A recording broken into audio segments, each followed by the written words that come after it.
Der CB-Funk-Rundspruch für Deutschland.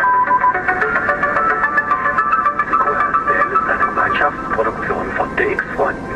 Themenschwerpunkte der Sendung sind die aktive Bandbelebung, die Bereitstellung von Informationen und unterhaltsame Themen auf der QRG. Hallo Sven, erzähl uns doch mal, wie kommt ihr zum Rundspruch machen? Rundsprüche gehören schon immer dazu.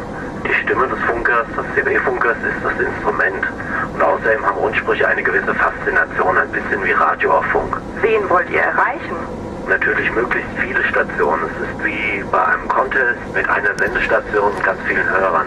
Man will überall gut gehört werden. Das ist doch das Herzblut eines CB-Funkers. Natürlich wollen wir alle Funker erreichen, die sich für das Thema CB-Funk interessieren. Was genau ist eure Zielsetzung beim Rundspruch?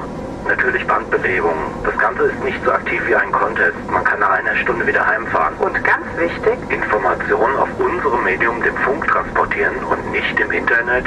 Und vielleicht im Anschluss an den Rundspruch nachher noch eine nette Deutschland-DX-Runde aufbauen. wie werden die Themen ausgewählt? Was kommt in der Sendung vor? Themen werden in unserer Community gesammelt und dann gemeinsam ausgewählt.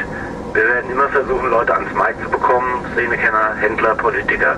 Jeder kann einen Themenvorschlag einbringen.